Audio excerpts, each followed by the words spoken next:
नमस्कार दोस्तों, कैसे हैं आप। मैं आपका दोस्त राघवेंद्र स्वागत करता हूं आपका राघव इन्फॉर्म पर।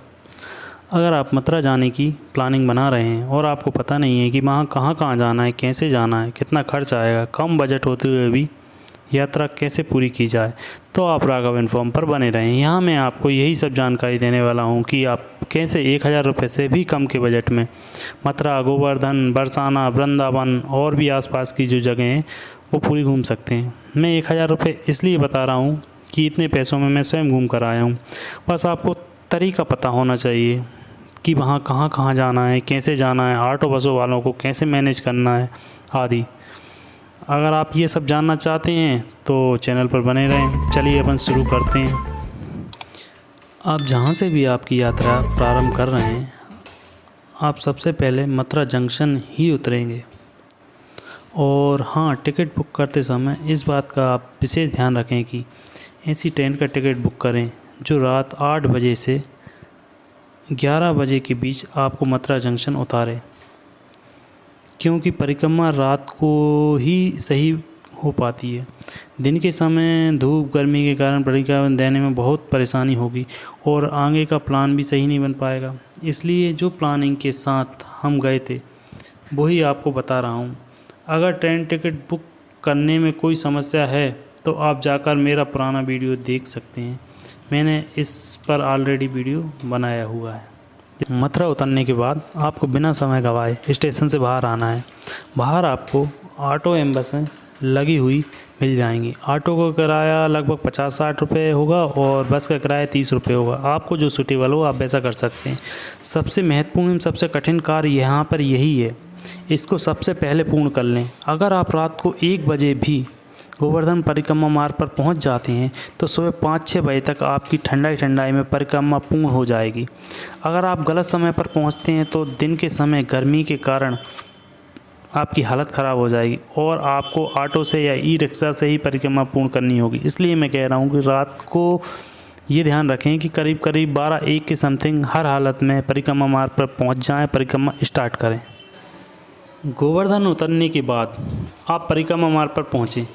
यहाँ पर आपको सबसे पहले जो परेशानी होगी वह यह है कि रात का समय है, फ्रेश होने जाना है, नहाना है, अपना सामान रखना है। तो इसके लिए परिक्रमा मार्ग के प्रारंभ में ही एक अच्छी साफ़ सुथरी लॉज है जहाँ पर आप जाएं, जिसका नाम आश्रम काले बाबा नाम से है।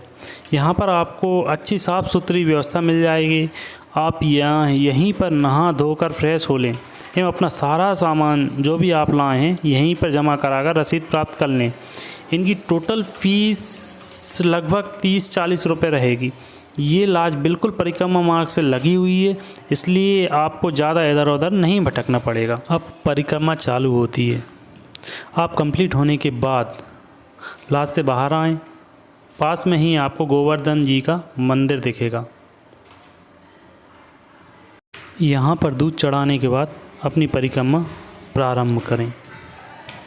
हमने तो अपना प्रसाद ले लिया है, आप भी यहीं से ले लें, मंदिर के पास में ही मिल जाएगा।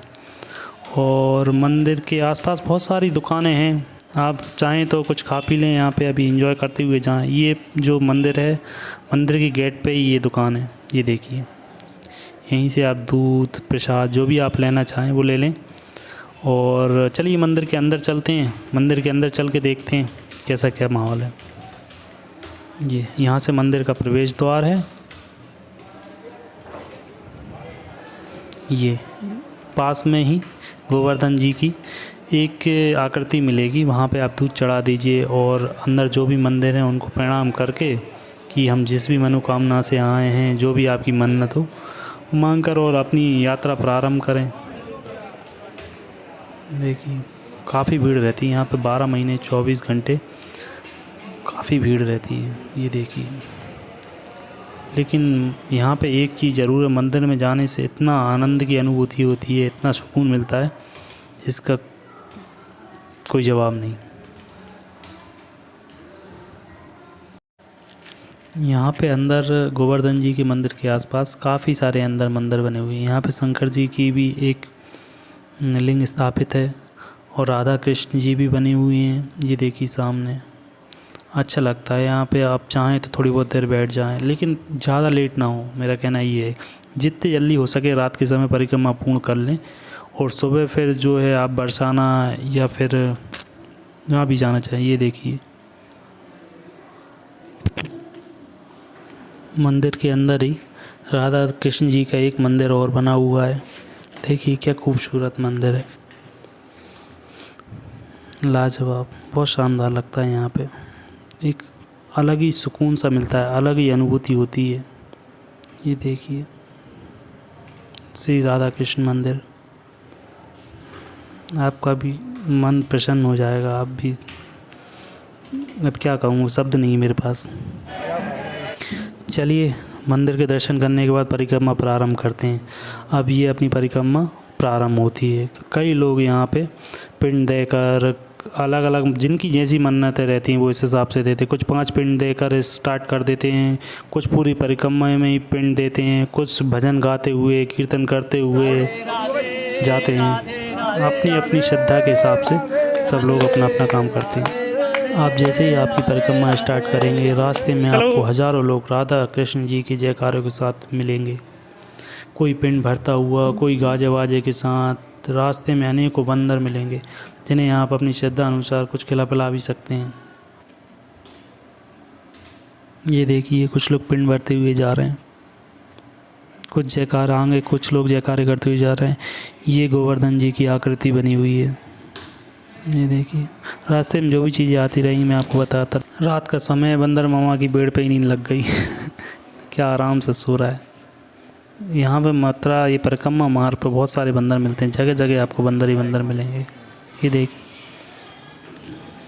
कुछ तो लालच में बैठे रहते हैं, कोई श्रद्धालु हमें खाना देगा, केला देगा। काफ़ी सारे श्रद्धालु देते भी, चने डालते हैं, केला डालते हैं। इसी तरीके से चलता रहता है पूरी परिक्रमा मार्ग में। और आप अपने मोबाइल से सावधानी से रखें, क्योंकि ये लोग क्या करते हैं कि मोबाइल, पर्स, चश्मा जो भी होता है वो छीन ले जाते हैं। फिर जब तक आप इनको दाना पानी नहीं डालोगे, जब तक ये आपका सामान नहीं लौटाएंगे। ये बंदर मामा बैठे बैठे बहुत बोर हो रहे हैं। देखिए कितनी बोरियत महसूस हो रही, चुपचाप पड़ा हुआ है, देख रहा है, लोग भगा रहे हैं, जा रहे हैं, नींद भी आ रही है इसको। देखिए रास्ते में से आपको बहुत दृश्य मिलेंगे। ये दादा को देखिए, अम्मा को देखिए, ये परिक्रमा लगा रही हैं अपनी। कितना कठिन है पिंड भरते हुए, बहुत लंबा सफ़र है, 24 किलोमीटर का सफ़र है, लेकिन ये लोग पिंड भरते हुए जा रहे हैं। काफ़ी लोग हैं, इनकी पूरी टीम है जो पिंड भरते। कोई मनोकामना होगी इनकी जो पूर्ण हो गई होगी, इसलिए ये पिंड भरते हुए जा रहे हैं। रास्ते में ही गाय भैंसें, देखिए एक नहर पड़ती है यहाँ पे, नहर में गाय भैंसें पड़ी हुई हैं। क्या शानदार लग रहा है, अच्छा साफ पानी है नहर का भी। परिक्रमा के दौरान आपको रास्ते में राधा कुंड, जानकी कुंड, बाण गंगा, अनेक मंदिर तथा भगवान के बचपन से जुड़ी हुई प्रासतें दिखेंगी।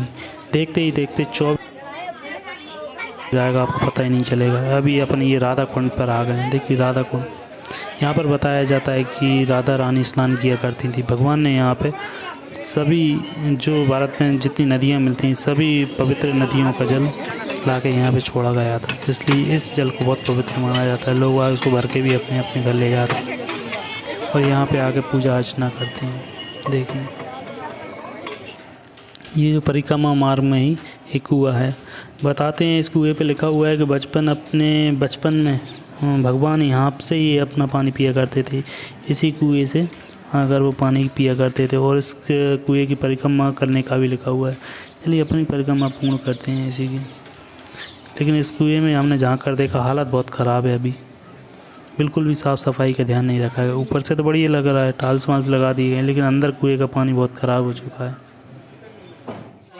ये श्याम कुंड है, ये देखिए इसका पानी भी बहुत शानदार लगता है।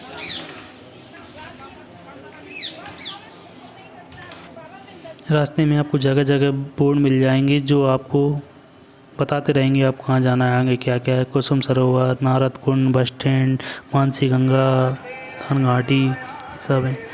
श्रद्धालुओं के भोजन चल रहे हैं।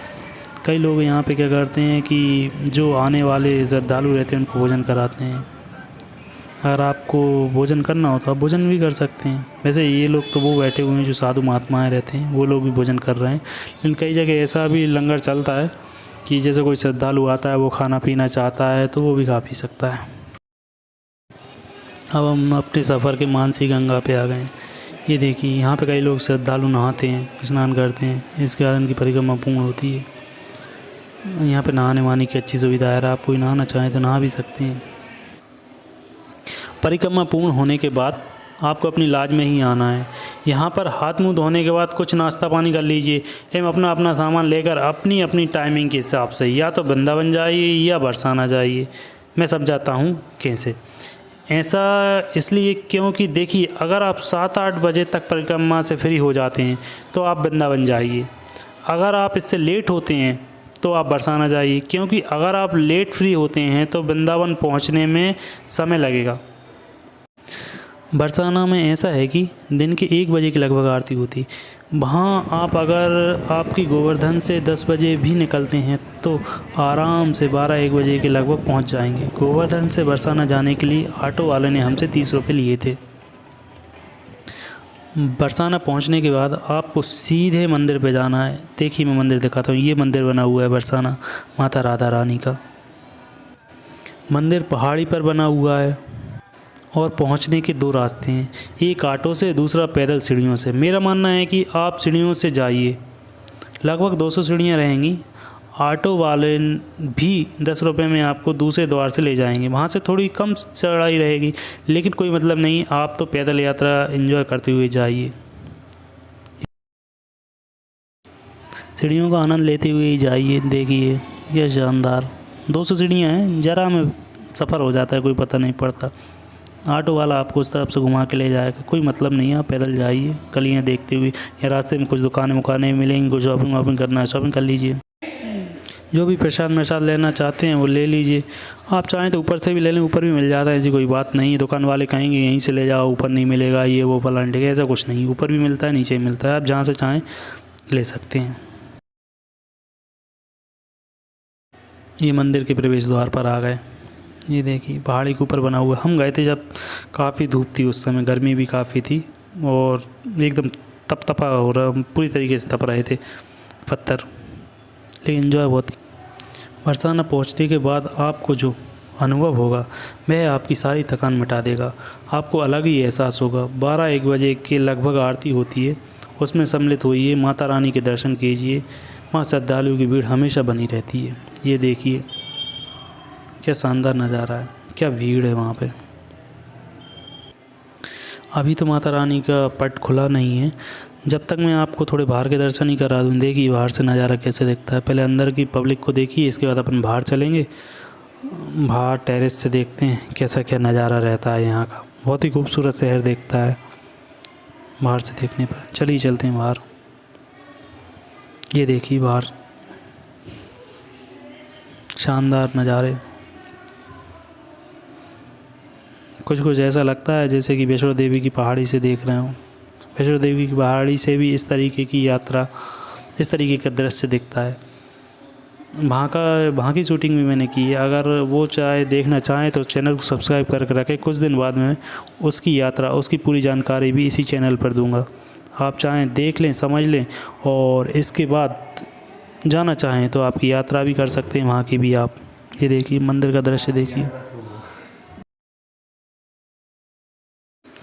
श्रद्धालुओं की भीड़ खचाखच भरी हुई है मंदिर में। अब माता रानी के दर्शन होने वाले हैं। कुछ समय बाद ही अनाउंसमेंट हो गया है, कुछ समय बाद ही पट खुलेंगे और माता रानी के दर्शन होंगे। सब श्रद्धालु अपना अपना प्रसाद पंडित जी को देंगे और दर्शन करके सब निकल जाएंगे। ये देखिए, वाह,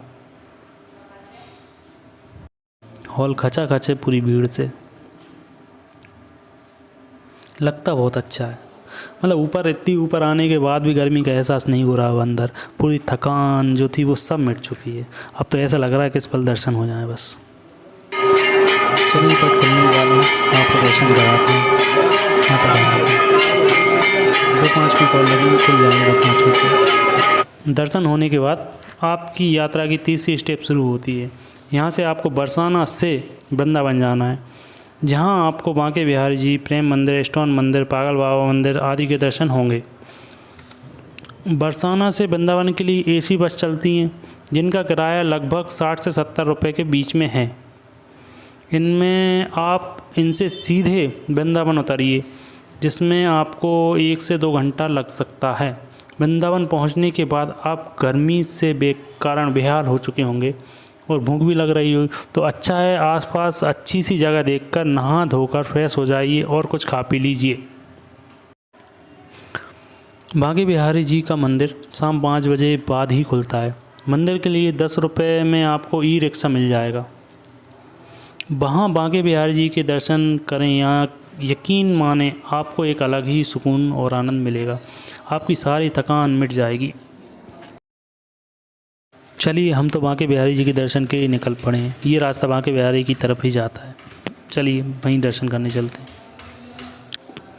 बांके बिहारी जी के दर्शन के लिए गलियां बहुत छोटी छोटी हैं, क्योंकि वो पुराना मंदिर है। वहीं पे उस मंदिर को दूसरी जगह स्थापित नहीं किया गया और वैसे के वैसे रास्ते हैं, तो बहुत सकरी सकरी गलियां मिलेंगी और दर्शन के लिए हज़ारों भीड़, लाखों लोग दिन के दर्शन करते हैं। ये देखिए सारी गलियां बिल्कुल खचाखच भरी रहती हैं। आप कभी भी चले जाए आपको ऐसी भीड़ मिलेगी बांके बिहारी जी के दर्शन के लिए, क्योंकि लोगों का अटूट विश्वास है इन पर। आते हैं अब रास्ते में आप चाहें तो कुछ खा पी भी लीजिए। यहाँ पर काफ़ी स्वादिष्ट लस्सी ज़रूर पीजिए आप, 40-50 रुपए में लस्सी देंगे। लस्सी का कुछ आनंद ही अलग है यहाँ की। दोस्तों हमने मंदिर में प्रवेश कर लिया है। ये देखिए ये बांके बिहारी जी का मंदिर एकदम खचाखच श्रद्धालुओं से भरा रहता है। दर्शन करना बहुत मुश्किल होता है और अंदर आने के बाद जो सुकून मिलता है वो तो आपको यहाँ आके ही पता पड़ पाएगा। मैं यहाँ नहीं बता पाऊँगा किसी भी तरीके से कि अंदर क्या सुकून मिलता है, कैसा आनंद आता है। ये देखिए आप तो दर्शन कर लीजिए यहीं से। लोग बाग मतलब क्या बताऊँ, ऐसे निगाहें गड़ाए रहते हैं, ऐसे टिकी रहती हैं उनकी निगाहें, कैसे एक बार दर्शन हो जाए, कैसे दर्शन कर लें। आपको मैं ओरिजिनली बिल्कुल देसी अंदाज में यहीं से दर्शन करा रहा हूँ। आप अगर ना आ पा रहे हो अभी तो यहीं से देख लीजिए, और अगर आ जाएँ तो बहुत अच्छी बात। बांके बिहारी जी के दर्शन के बाद अब हम आ गए प्रेम मंदिर पर। प्रेम मंदिर का दृश्य देखिए, ये तो काफ़ी खुले में बना हुआ है। यहाँ पे तो लाखों श्रद्धालु समा जाते हैं, पता ही नहीं पड़ता, बहुत बड़े ग्राउंड में है। ये देखिए प्रेम मंदिर का दृश्य देखिए आप लोग। यहाँ पे भी बहुत भीड़ रहती है, हमेशा भीड़ बनी रहती है। ये चूँकि नया बना हुआ, अच्छा सुंदर बना हुआ है ये मंदिर, तो श्रद्धालुओं को बहुत आकर्षित करता है। ये देखिए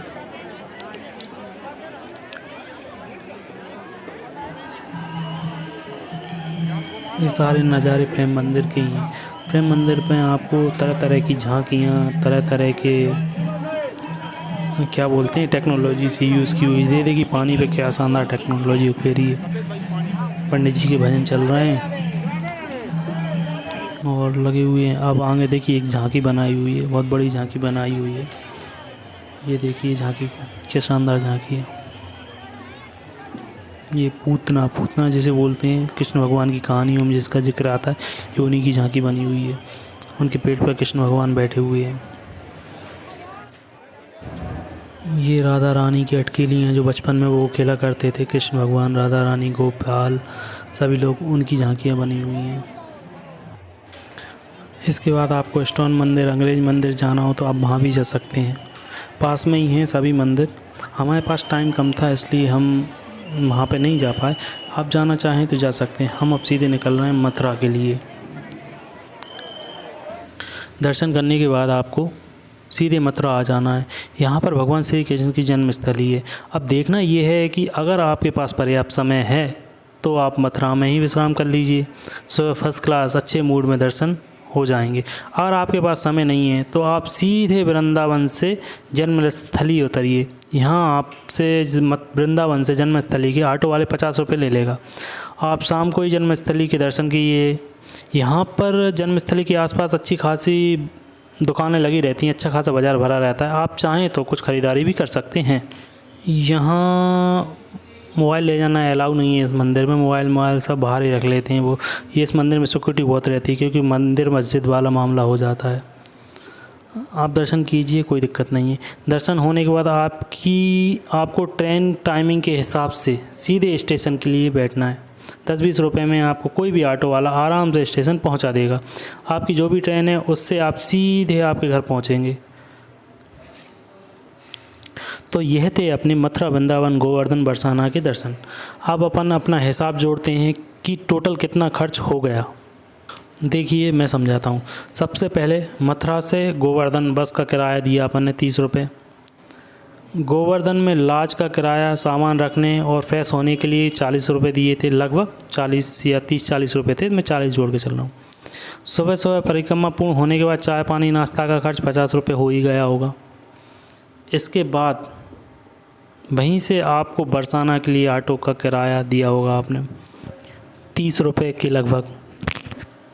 बरसाना पहुंचने के बाद खाने पीने का खर्च होगा आपका लगभग 150-200 के समथिंग वो हो जाएगा, क्योंकि 12-1 का समय हो चुका होगा, भूख भी लग रही होगी, तो 150 रुपये के समथिंग हो जाएगा। बरसाना से वृंदावन के लिए एसी बस का किराया, जैसे ही दर्शन कंप्लीट हो जाएंगे वहाँ से आपको वृंदावन के लिए निकलना होगा, तो उसके लिए एसी बस का किराया लगभग 70 रुपये हो जाएगा। अब वृंदावन में बांके बिहारी प्रेम मंदिर जाने में ई रिक्शा का किराया लगेगा आपको, वो 20 रुपये के समथिंग रहेगा, 20-30 रुपये में हो जाएगा आराम से। दर्शन के बाद मथुरा आने के लिए रिक्शा का किराया 50 रुपये रहता है, वो देना होगा। मथुरा में रात को खाना पीने का खर्च, अगर आप किसी भंडारे में खाना पीना करते हैं तो आपका ये पैसे भी बच सकते हैं, लेकिन अपन जोड़ के चल रहे हैं 150 रुपये वो हो जाएगा। तो ऐसे कुल खर्च अपना 500-600 रुपये के लगभग ये बैठ रहा है। अब 600 रुपये ये किराया हो जाएगा। इसके बाद आपने कुछ प्रसाद भी लिए होंगे, प्रसाद लिया होगा, दान दक्षिणा की होगी, तो 300-400 रुपये वो खर्च हो जाते हैं। तो मोटा मोटी अपन ने 400 रुपये पकड़ ली। इस तरीके से अपना टोटल 1000 रुपये का ये खर्चा हो रहा है। तो इस तरीके से अपनी मथुरा, वृंदावन, बांके बिहारी, बरसाना के दर्शन हो जाते हैं। यात्रा संपन्न हुई। अब आगे आपको अगर वैष्णो देवी की यात्रा के बारे में जानकारी चाहिए तो चैनल को सब्सक्राइब करके रखें। मैं कुछ दिन बाद वैष्णो देवी की यात्रा के विषय में वीडियो डालने वाला हूँ, उसमें भी आपको इसी तरीके की पूरी जानकारी मिल जाएगी। धन्यवाद, आपका बहुत बहुत धन्यवाद।